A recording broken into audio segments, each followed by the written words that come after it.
Bab ke-19. Ya lo ada hubungan sama Kak Davayana? Tanya Clara tiba-tiba menatap Galena penuh selidik. Galena menatap sahabatnya dengan tatapan misteriusnya. Kepo. Jawabnya semakin membuat Clara penasaran. Jadi bener lo ada hubungan dengan ketos kita? Tanya Clara lagi dengan suara yang lumayan besar. Lo gila? Jangan keras-keras kalau ngomong. Bisa berabe gue sama fans-fans fanatik Kak Dava. Katanya membekap mulut Clara. Beh, tangan lo bau apa?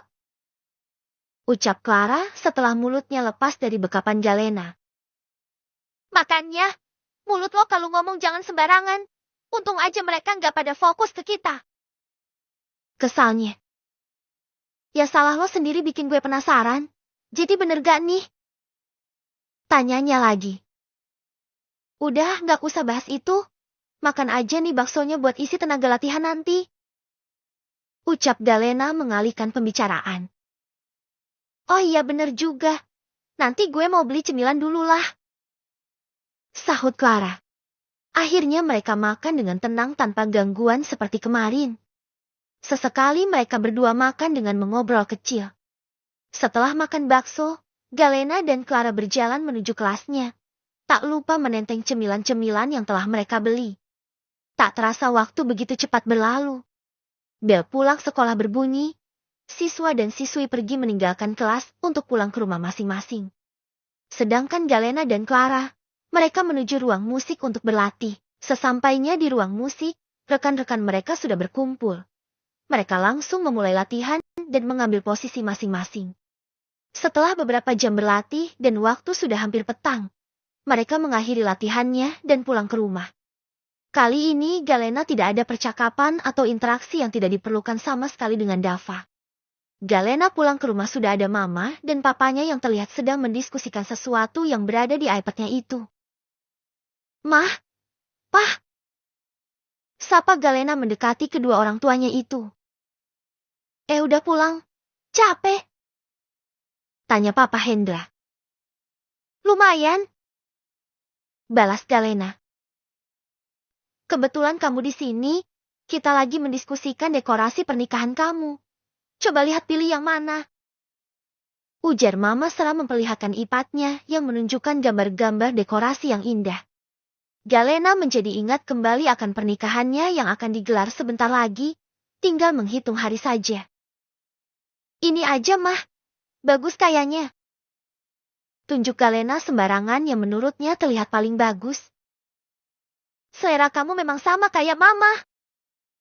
Ujar Mam serasa senang memeluk anaknya itu. Udah mah, Nana capek dan udah lengket banget badannya. Ya udah sana, nanti makan malam turun. Ujar Mama serah. Galena langsung menuju kamarnya untuk melakukan ritual mandinya, dan setelahnya tak lupa untuk pumping.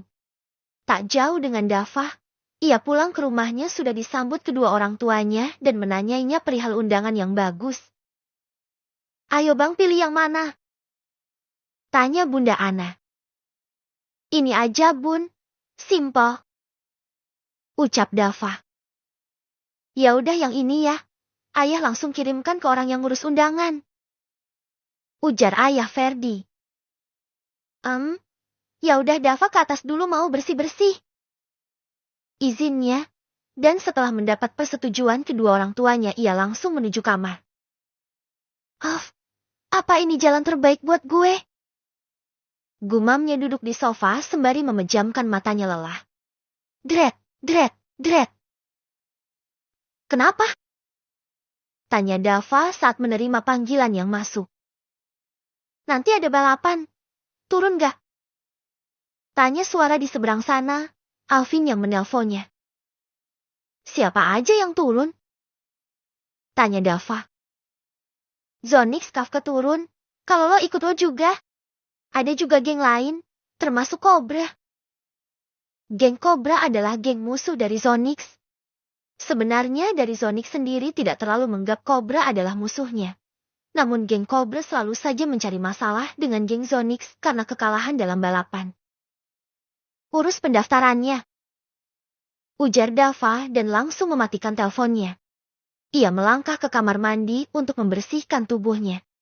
Selesai mandi dan berpakaian, Dava merebahkan tubuhnya sejenak di kasur sembari bermain ponselnya menunggu waktu makan malam tiba. Setelah beberapa saat bermain ponsel, Dava mendengar suara ibunya memanggil untuk makan malam. Dava langsung meletakkan ponselnya di atas meja dan berjalan menuju ruang makan. Ia melihat meja makan yang sudah diatur dengan rapi, dengan nasi, sayur, dan lauk pauk yang lezat. Keluarganya sudah duduk di meja makan, termasuk Ano kecil, menunggunya untuk bergabung. Dava langsung duduk di sebelah Ano. "Babang Ano apa?" ucap Ano. "Maaf ya, abang telat turunnya. Ayo dimakan makanannya," ujar Dava mengelus puncak kepala. Ano merasa bersalah. Mereka semua makan malam dengan tenang. Ano pun mau makan sendiri katanya. Makannya tidak rapi namun membuat ayah, bunda dan Dava senang karena Ano kecil ini memiliki perkembangan yang baik. Selesai makan malam, Dava ke kamar lagi, sedangkan yang lainnya berkumpul di ruang keluarga. Tak lama Dava turun dengan penampilan yang sudah rapi. Celana hitam, kaos hitam yang dilapisi jaket hitam berserta sepatu boots hitam. Penampilannya hitam-hitam. Penampilan yang selalu digunakan jika ia ikut balapan. "Ya, Bun, Dava izin mau kumpul," ucapnya meminta izin ke orang tuanya. "Jangan malam-malam pulangnya, Bang," peringat Bunda Ana. "Iya, Bun," jawabnya sembari menyalami tangan kedua orang tuanya. "Babang tak?" ucap Ano merentangkan tangannya. "Besok lagi ya, udah malam," ujar Dava membuat Ani tampak sedih. "Pulang abang kasih jajan," ucapnya lagi berusaha membujuk Ano, dan akhirnya Ano mengangguk setuju. "Dava pergi dulu," pamitnya. "Hati-hati, Bang," peringat ayah Ferdi dan Bunda Ana. Dava langsung melajukan motornya menuju markas Zonix terlebih dahulu sebelum menuju ke arena balapan. Karena balapannya diadakan masih nanti pukul 10 malam. "Woi bos, gimana jadi turun?" tanya Heru saat Dava memasuki markas Zonix. Tumben mau turun lagi," ucap Kafka melihat ke arah Dava. Gak apa-apa," jawabnya. Mereka mengobrol-ngobrol membahas hal-hal dari yang penting hingga tidak penting. Di markas Zonix juga ramai karena anggota-anggota lainnya juga berada di sana. Markas Zonix bukan sekedar markas untuk berkumpul, namun ada juga ruangan-ruangan seperti kamar dan juga dapur untuk masak. Banyak anggota Zonix yang tinggal di markas itu. Sekarang Dava dan kawan-kawan menuju arena balapan. Sesampainya di sana, ternyata sudah banyak orang-orang yang sekedar ingin melihat balapan itu. Dava dan Kafka memisahkan diri mereka menuju garis finish karena balapan hampir dimulai. Banyak juga yang mengikuti balapan pada malam ini. Ada sekitar 15-an orang, entah itu dari geng-geng ETU dari perorangan. Ini dikarenakan hadiah kali ini cukup fantastis, yaitu 200 juta. "Dateng juga ternyata," terdengar suara di samping Dava. Dia Noah, ketua geng Cobra. Namun Dava tak menghiraukan ucapan Noah dengan nada mengejek itu. "Gue bakal ngalahin lo kali ini," ucapnya lagi, namun Dava mengabaikannya. "Kalau lo kalah, tunjukin wajah lo itu, dasar pengecut." Noah tidak menyerah. Ia mengejek Dava dengan mengatakan pengecut. Dava yang tak suka dikatakan pengecut, ia langsung menyetujuinya. "Oke, gue kalahin lo lagi," ucapnya. Noah yang mendengar jawaban dari Dava, ia nyepaklan tangannya dengan erat. Ia merasa kesal mengingat berkali-kali ia selalu kalah dengan ketua Zonix ini. Tidak ada yang tahu rupa anggota inti geng Zonix. Karena jika ada balapan seperti ini, Dava dan kawan-kawan selalu menyembunyikan wajahnya dengan masker atau dan topi. Namun jika balapan mereka tidak akan melepaskan helmnya itu. Sedangkan untuk anggota Zonix yang juga sebagai penyaluran donasi, nama Zonix tidak pernah terdengar sedikit pun saat mereka menjadi anggota penyalur donasi. Yang orang lain tahu anggota penyalur donasi dan anggota Zonix adalah sebuah perkumpulan yang berbeda. Siap semua. Ucap perempuan di depan para pembalap dengan pakaian seksi membawa bendera motif catur. 1, 2, 3. Dor. Tembakan diarahkan ke atas bersamaan dengan bendera yang perempuan itu bawa dikibarkan ke atas. Pertanda balapan dimulai. Di sisi lain, ketiga pemuda yang tak lain Alvin, Raka dan Heru mereka menonton dari tribun paling atas. Tak lupa dengan masker dan topi hitamnya yang melekat.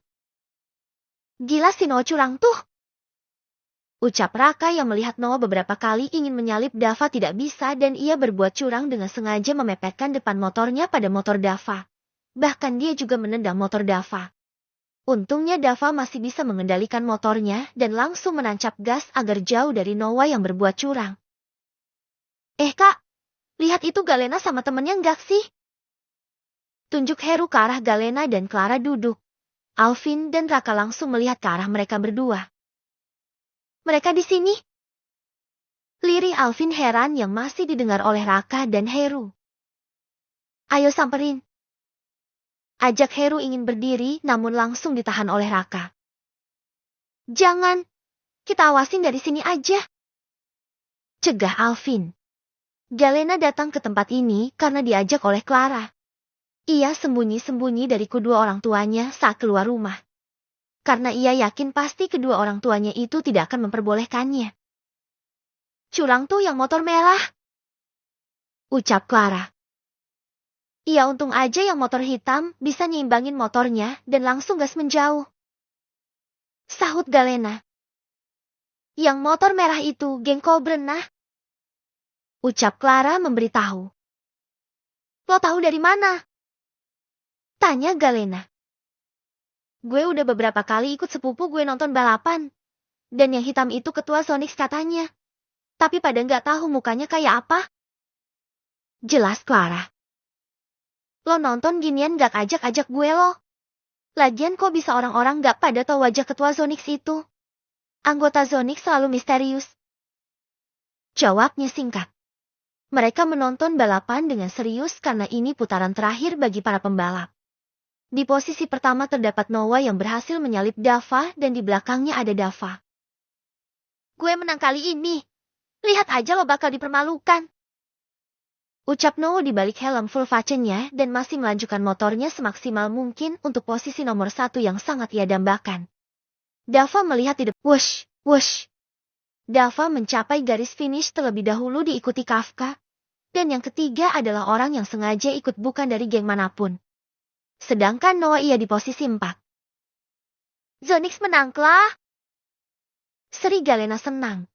Ia sangat mendukung ketua Zonix itu karena dari tadi dicurangi masih berdiri kokoh. Rasain tuh Kobre kalah. Ucap Clara yang juga nampak kesal oleh ketua Kobre itu. Dava tidak memberhentikan motornya saat sudah mencapai finish.